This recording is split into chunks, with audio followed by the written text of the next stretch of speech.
I didn't plan to destroy my stepfather's life. But when I found that folder on his laptop, the one he thought he'd hidden forever, I realized he'd been destroying mine for the past 11 years. And I wasn't the only one. Let me take you back to when I was 15 years old, sitting in a hospital waiting room, watching my mom cry into her hands while doctors told us my college fund, every single dollar my biological father had left me when he died, was gone. Just gone. My stepfather, Richard, sat next to her with his hand on her back, shaking his head slowly, telling the financial advisor it must have been a clerical error. He looked so calm. So certain.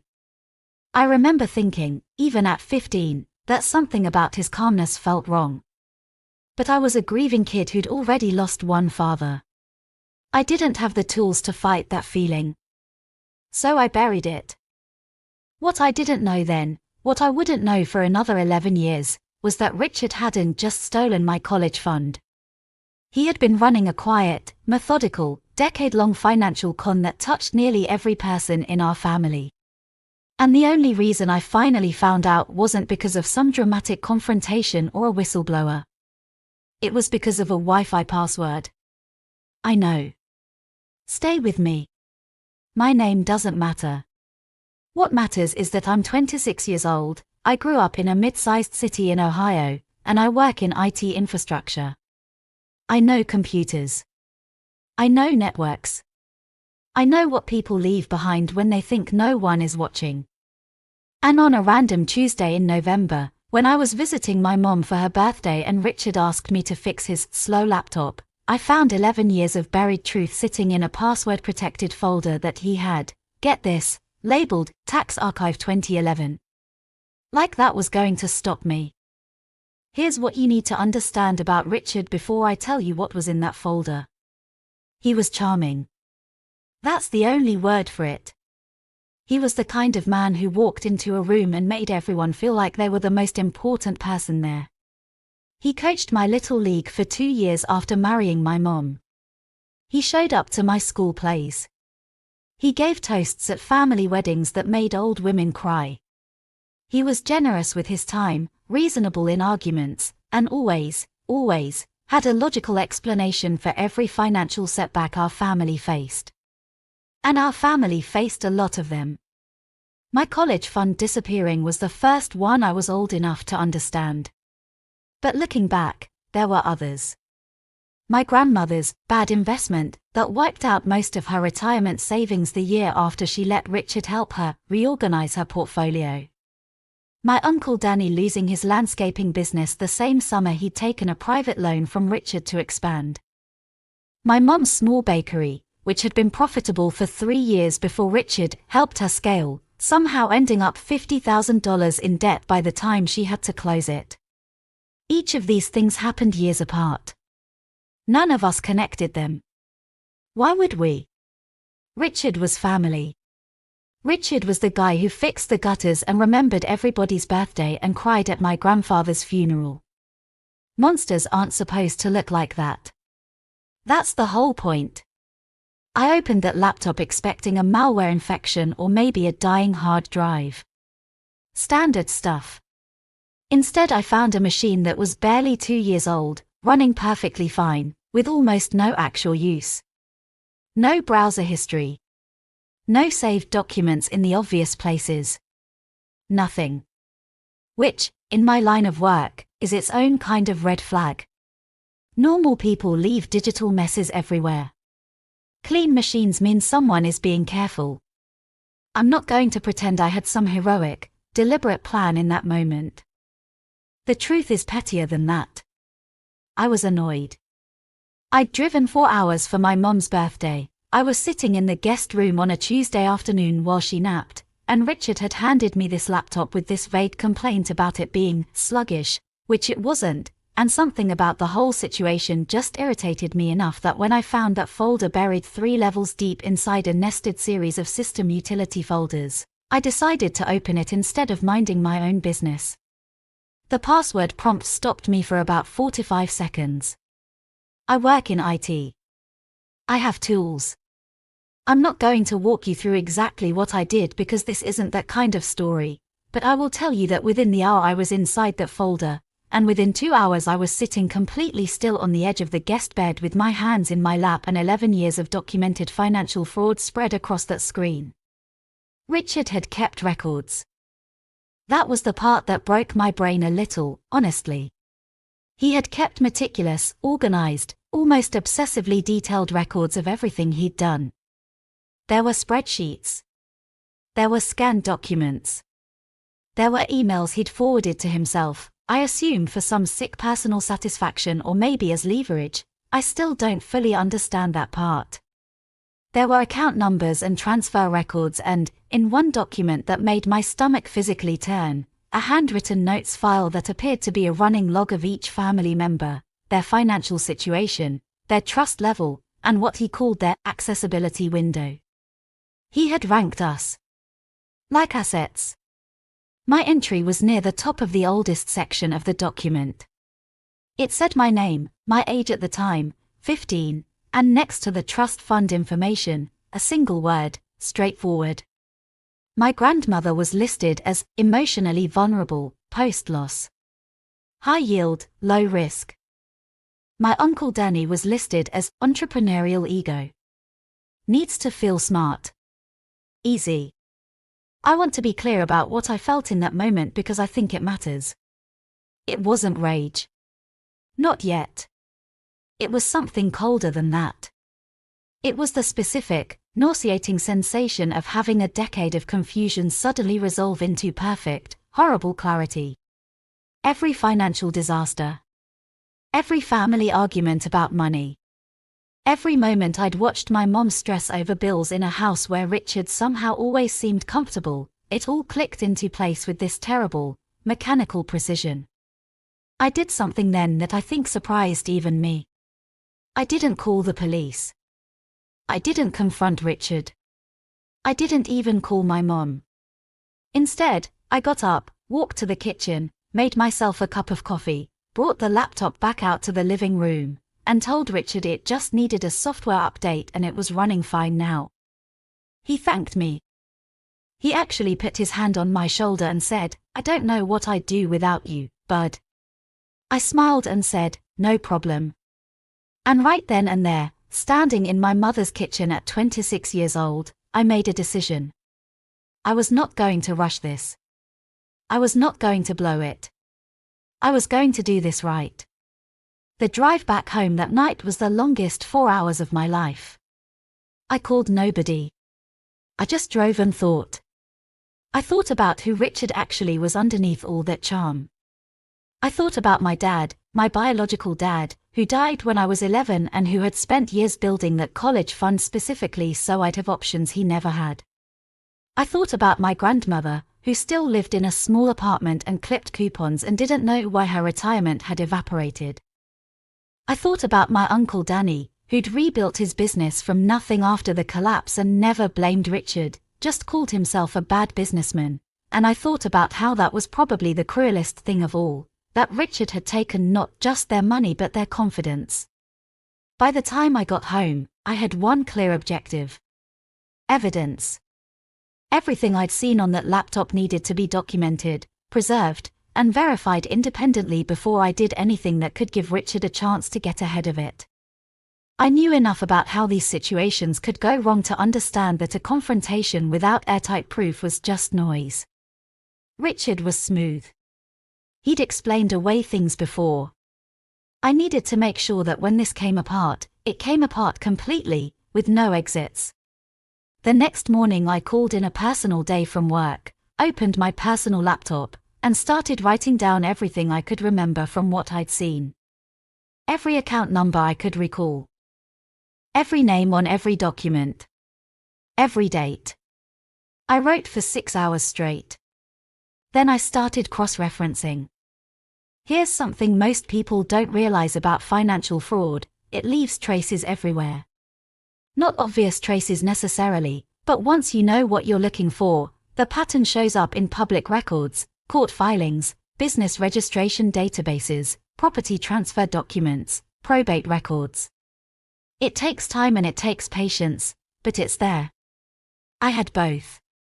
I spent the next 3 weeks in the evenings and on weekends building what I started privately calling the file.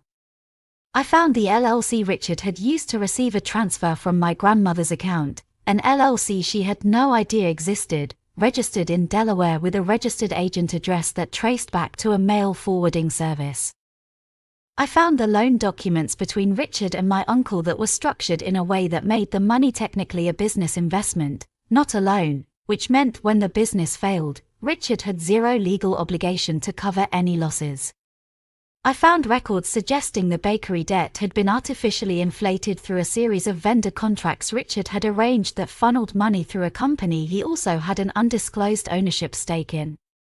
Every time I found something new, I felt this strange double sensation, half satisfaction at the confirmation, half horror at how deep it went. Because it kept going deeper. Richard hadn't just done this to my family. As I started pulling on threads, I started finding evidence of the same patterns with people I didn't recognize at all. A couple from Pennsylvania. A small business owner in Kentucky. What looked like at least 2 other women who'd been in long-term relationships with Richard before my mother. This wasn't a family problem. This was a career. At this point, roughly 3 weeks in, I made my first external move. I hired a lawyer. Specifically, I hired an attorney who specialized in civil fraud and financial crimes. I found her through a recommendation from a colleague whose firm had dealt with something similar, and from the moment I walked into her office and laid out what I had, I knew I'd found the right person. She didn't react with shock. She reacted with focus.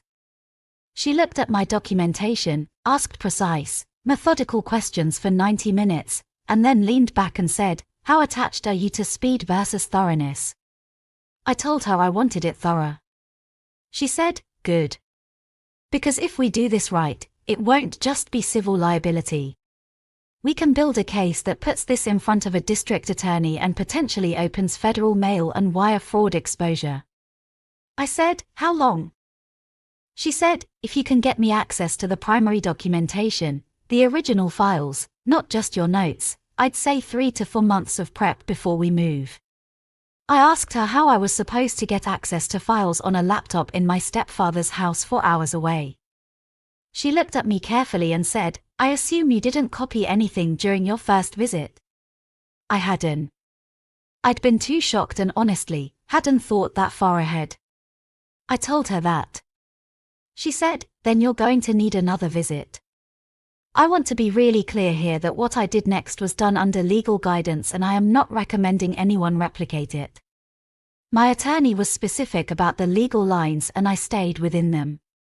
But the short version is that approximately 5 weeks after my first visit, I went back to my mom's house for Thanksgiving. And this time I was prepared. I had a small external drive in my jacket pocket. And when Richard, as he inevitably did every year, asked me to look at something on his computer, because I was the tech guy, I took my time. I was inside that guest room for 43 minutes. I came out with everything. The next 10 weeks were the longest of my life. My attorney and her team worked through the documentation while I kept showing up to family events, talking to Richard about football and car maintenance and whether my mom's roof was going to need replacing before spring. I smiled at him at Christmas. I sat across from him at New Year's. I watched him be charming and generous and completely at ease, and I held everything I knew behind my face like a stone wall. I did not tell my mother what was happening yet. That decision was the hardest one I made throughout this entire process, and I still don't know completely if it was right. My attorney's position was that telling her before we were ready created multiple risks: Richard finding out, my mother being put in an impossible position, potential evidence issues. I understood the logic. But there were nights when I thought about her sitting in that house with him and I felt physically sick. I had to keep reminding myself that I'd sat on this for 15 years already without knowing it, and a few more weeks to do it right was not a betrayal. It was a Tuesday in mid-March when my attorney called me at work and said, "We're ready to move." The sequence of events over the following 72 hours is something I've replayed so many times since that it feels almost cinematic in my memory now, though I assure you in real time it was just terrifying. My attorney had coordinated simultaneously with a civil complaint filing, a referral package to the State Attorney General's Financial Crimes Unit, which she had a relationship with from prior cases, and a conversation with a federal investigator who had apparently been looking at Richard's name in connection with something unrelated for almost a year already. I did one thing myself that my attorney had not explicitly sanctioned but had not explicitly forbidden. The night before the complaints were filed, I called my Uncle Danny. I didn't tell him everything. I told him enough. I told him that he should be prepared for some news about Richard in the next 48 hours, that it was going to be hard to hear, and that none of what happened to his business was his fault. There was a long silence on the phone. Then Danny said, "I always thought that loan structure was weird." I said, "It was." Another silence. Then, "Your dad would have caught this." I couldn't say anything for a second. Then I said, "Yeah. He would have." I told my mother the morning the complaint was filed. I drove up the night before and stayed in a hotel because I couldn't be in that house. I picked her up at 8 in the morning under the pretext of taking her to breakfast, and in a diner booth over coffee, I spent 2 hours showing her everything. Every document. Every spreadsheet. The notes file with her name in it. Her entry in his notes, by the way, said, "Long-term hold. Emotional dependency established. Access ongoing. Low maintenance." My mother is one of the strongest people I know. She's been through loss that would have leveled most people. She sat there with her hands flat on the table and she looked at those words and she didn't cry. She went very, very still. And then she said, in this voice I'd never heard from her before, completely flat, completely measured, "I want to know everything. From the beginning." So I told her everything. From the beginning. Richard was served at his office at 11 that same morning. I was not there for it, but my attorney described it to me afterward. She said he maintained his composure almost completely. That he asked to call his attorney. That he showed no visible panic. Which honestly, given what I knew about him by then, didn't surprise me at all. What Richard hadn't anticipated, I think, was the scale of the preparation. He might have expected a messy family accusation he could charm his way through. What he got instead was a 6 to 7 page civil complaint with attached documentation, a simultaneous state attorney general inquiry, and, this part came out later, the federal investigation that had been dormant for a year suddenly reactivating with our documentation as a catalyst. The charm doesn't work as well when there's a spreadsheet. In the weeks following the filing, several things happened in a kind of fast-moving cascade that I'm going to try to walk you through in order because the sequence matters. First, Richard's attorney made contact with my attorney attempting to negotiate what they called a private resolution. My attorney conveyed the offer to me. I declined. Second, 2 of the unidentified individuals from the Pennsylvania and Kentucky connections that I had flagged in my research were located by investigators and agreed to cooperate. Third, and this is the one that still gets to me, a woman contacted my attorney's office saying she had seen news of the inquiry online and she had documentation of a relationship with a financial advisor, matching Richard's description from 8 years ago, before he'd met my mother. She had never reported it because she'd assumed nobody would believe her. Her documentation matched the patterns in our case almost exactly.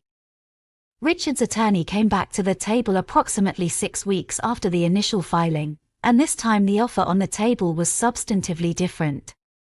Richard was willing to make full financial restitution to everyone identified in the civil complaint in exchange for the civil case being settled without a public judgment, and he would cooperate with the state investigation in exchange for a reduced charge recommendation. My attorney laid it out for me clearly. The restitution offer covered my mother, my grandmother, my Uncle Danny, the Pennsylvania couple, the Kentucky business owner, and 2 additional individuals identified during the investigation. The total figure was substantial. The reduced charge recommendation meant Richard would likely face a felony conviction, a period of supervised release, and permanent prohibition from any financial advisory or fiduciary role. I asked my attorney what she recommended. She was quiet for a moment and then she said, pragmatically, the restitution is real money that will be paid. A trial is expensive, long, and outcomes are uncertain. The conviction is still a conviction. He will never work in any financial capacity again. Every future relationship he tries to establish, any background check will surface this. I asked her, what about the woman who came forward late? The one from before my mum? My attorney said, her damages are included in the settlement. She wanted that more than she wanted a trial. I took the settlement offer to my family. My mother, my grandmother, my uncle Danny, everyone with skin in the game. We talked for a long time.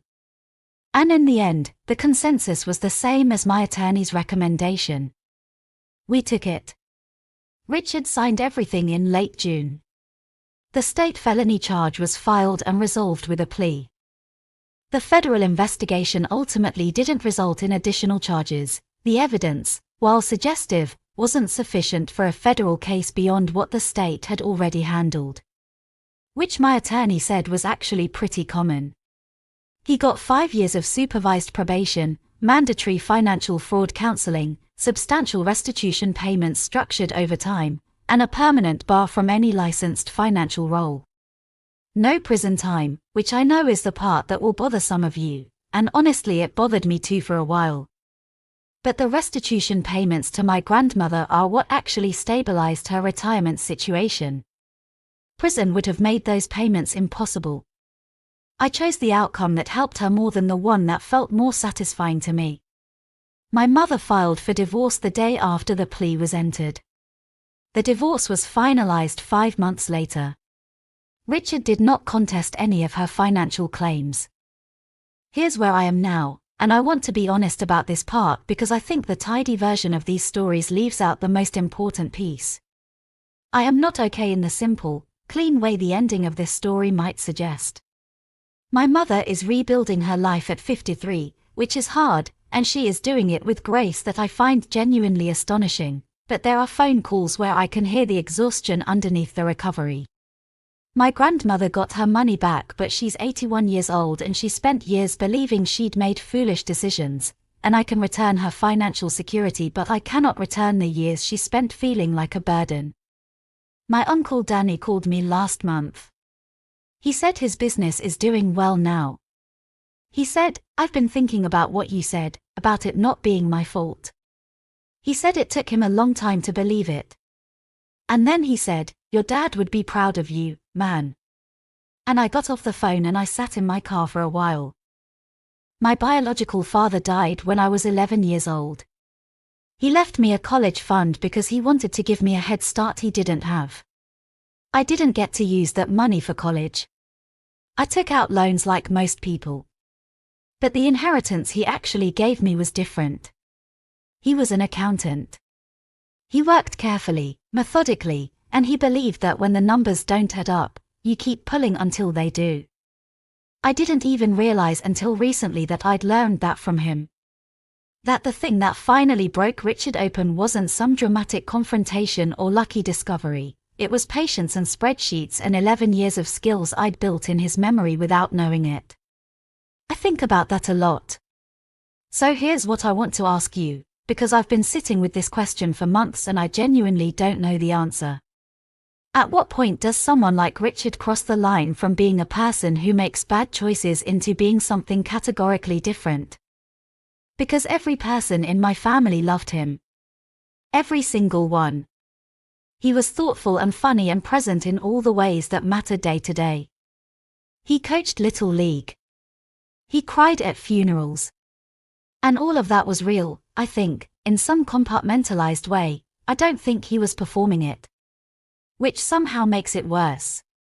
Is a person who can genuinely love people and systematically exploit them at the same time broken in a way that's beyond accountability? Or is that just who he is?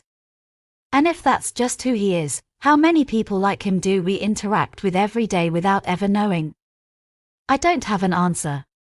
I genuinely don't. But I want to know what you think, because I've been carrying this for a long time now, and I think it's one of those questions that doesn't get lighter by yourself. Drop it in the comments. Tell me what you think about Richard. Tell me if you've been through something like this, whether it was family or someone you trusted or someone who had access to your life in a way they shouldn't have. Tell me how you dealt with the part that comes after, when the case is closed and the money is settled and you still have to figure out who you are on the other side of it. That part, I think, is the part nobody tells you about. And I'm still working through it. I figure if anyone understands that, it might be you.